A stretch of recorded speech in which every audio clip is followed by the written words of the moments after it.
So we're going to go through and talk about the artist habits of mind. Um, my kiddos in class, can y'all hear me okay? Can y'all hear me okay? All right. So we're going to go through and talk about these 8 studio habits of mind. It always throws me off getting the feedback, sorry.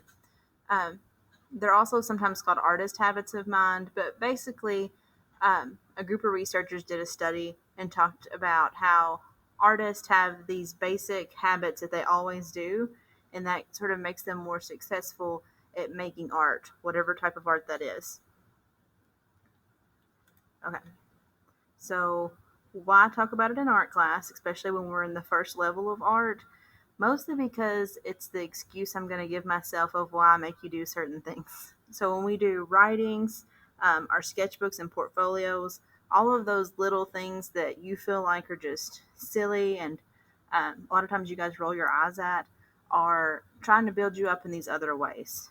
I know that they're not making an art piece, but they are helping you in another form. So these are the 8 things.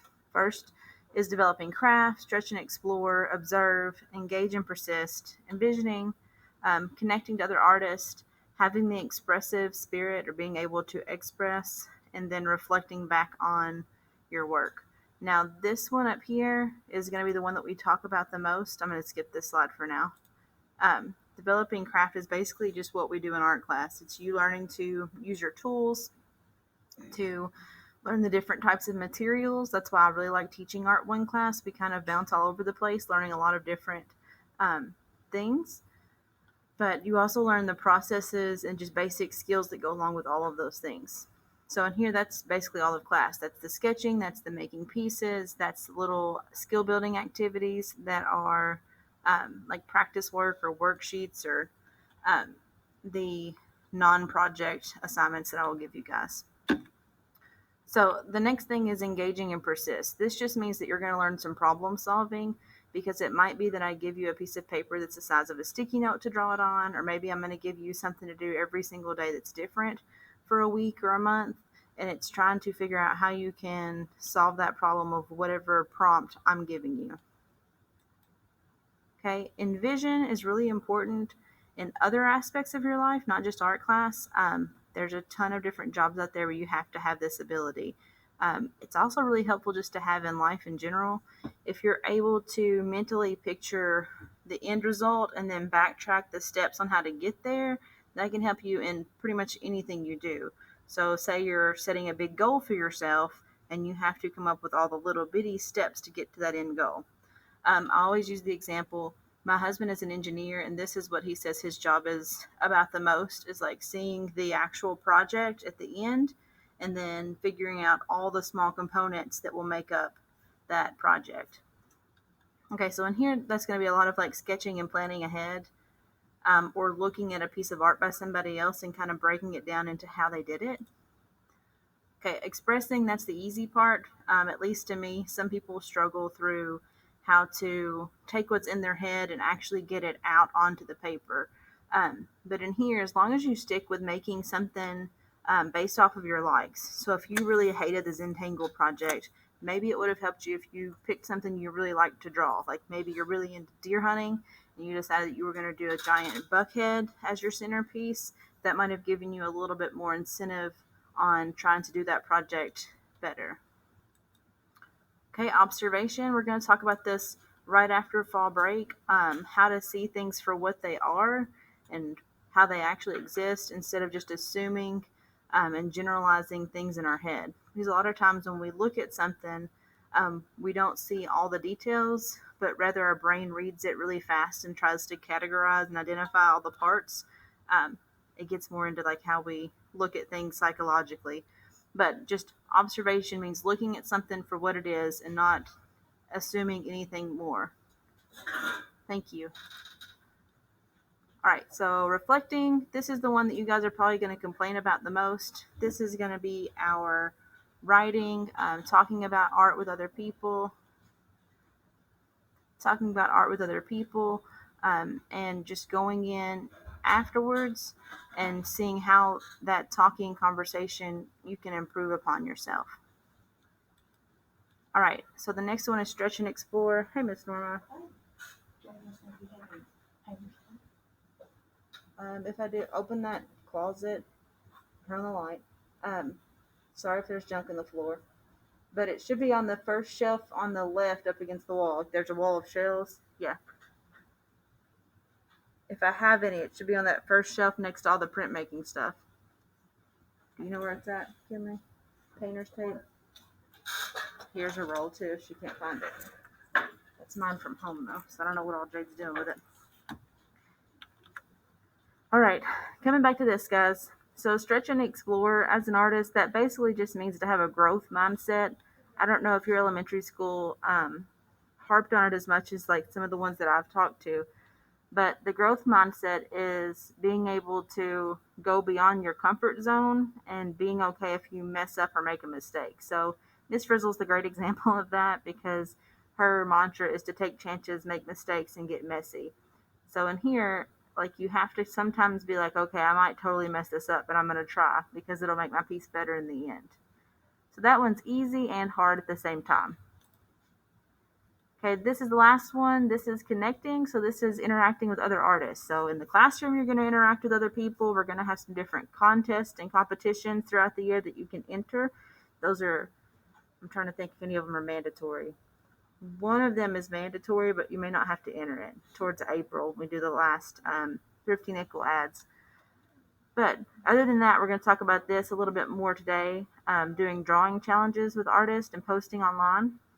But this is just artists tend to do better if they connect with other people and get feedback and kind of get praise and you have inspiration from other people. So, in closing, all of these little things kind of help you develop your craft better in art class, but they also just help you in a lot of other aspects of life. So, this study was initially done by Harvard, and I like to just go back and pull to this quote. So, the reason I go through it is because it really helps you think of why you're learning stuff as you're going through it. All right, so that's your 8 studio habits of mind. And you might hear them called a few different things. Let me exit out of full screen for a second and go into what we're actually doing this week.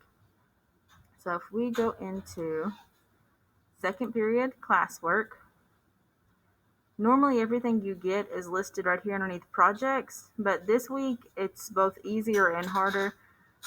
It's not an actual project of something you had to do. It's more so you're beginning some practices. So you have 2 things. Like I'm not gonna be able to do a meet today without 1,000 interruptions. I'm sorry, guys. Thank you, Miss Pittman. Okay, so is Ethan here while she's doing that? Landon, you're here. Is it attendance? Hayden, you're here. Hayden. Jake, you're here. And then Andy. Okay, back to trying to teach, guys. Here we go. So under classwork, instead of it being under projects, you have your sketchbook. Right here is your first sketchbook entries. If you click on that, you're going to have 2 different sketches due this week. I'll talk about some options you have in a second for doing that. But basically, they can be on anything. They can be on a sticky note, a small piece of paper, an envelope. As long as you take a photo and document both of them, that's fine with me. Excuse me, I hiccuped in the middle of that word. Then you're going to turn them into me right here. That way you have a spot to turn them in. Okay, so that part sounds easier than what it is for some people. Back here, back in July, I was thinking that you guys might run out of options of what to draw. Last year I had that issue a lot, so I had to give them a prompt. I'm not assigning any of these, but if you look through, here's 50 different things you can draw. That'll get you through a long time this year. So if you run out of stuff in your head, you have no idea what to draw that day, you can click on these 2 helps. So there's 50. Here's another 100 right here. So if you click in, you can look at those. But for the month of October, it's not posted up yet because October is not till Thursday. But there's 2 different drawing challenges, or you could choose any other drawing challenge because there's about 30 different ones out there that different groups of artists do. But if you go to My Instagram, I'll be sharing some out. But first of all, there's Inktober. Let me get to the actual prompt list. So this is Inktober. That just means each day they want you to do an ink drawing, like pen and ink. If you want to get fancy and do like black watercolor. But if you look at Inktober drawings, they're very Halloweenish, usually, but not always. They're basically just nice ink drawings that people have done based off of these themes. And you can translate that theme in however you want to. So sometimes it's really weird and sometimes it's kind of funny. Like, let's go back to too many tabs open. Like, you could draw straight up just a fish, and you could draw something you think is fancy, or you could make it relate to something else, and that could be like the title of it. So it's very open to interpretation. Now there's another one on, I have 1,000 things open, but this one I saw posted up on Facebook. It's called Drawloween. There's a few different versions of this one. This one is the 2021 that I've seen from this guy right here, Brian Saria. And his are more specific. So it's Seasoning of the Witch, Creature from the Black Lagoon. I'll try the Zombie Juice. This one gives you more to think about. So it might be easier to kind of go from this one. But if you look up daily drawing challenges, you can go through and find tons of different examples. Like this one is from the sketchbook school. So coffee, knife, underwear, like weird things that people can kind of go through and draw. So that'll be your month of October extra credit opportunity, and I'll post that up probably before the end of the day today under your classwork. So you can choose one of these two, or you can choose another one and do a drawing every single day. And that's up to you on how you would want to do that. But that's going to be an extra credit chance. But regardless of whether you do those challenges or not, you still have to do 2 sketches this week. So if you wanted to, you could do the Thursday and Friday of one of those, or you could do 2 totally other things that you choose. The other part of this week, that was a whole bunch of explanations to just say you have 2 miniature drawings due this week, anything you want them to be.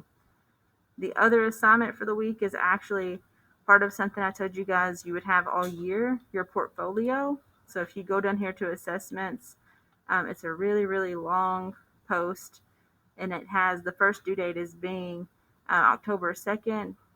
I went in and changed this where it says the first 2 entries. I changed it to 1 because we've really only had a couple drawings turned in anyway. So trying to do 2 of those, and you'd have to choose basically the only 2 things we've done.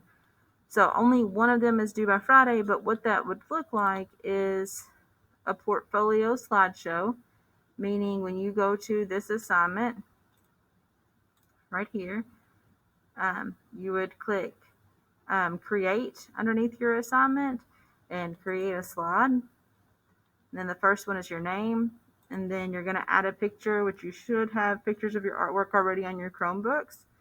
Add a picture of one of your pieces that you liked the most. You can give it a title, or if you really don't want to try to title it, you can just leave it untitled. Like if I didn't want to call that one anything, I could just say it's untitled for now. And then tell me how you made it. Was it pencil on paper, ink on paper? Try to type in the process of just how you made it. This is it. 1 sentence. It doesn't have to be a paragraph. And then date it, like whatever day you get it done by, which should be by Friday. Okay, so this one doesn't take very long at all, and the other one is just drawing 2 sketches. You choose whatever you want. So it's not a very heavy work week, but I didn't want to give you too much since I was putting them in different places, and that I'm starting to give people the challenge of possibly doing the entire month of October, Inktober challenge. Okay?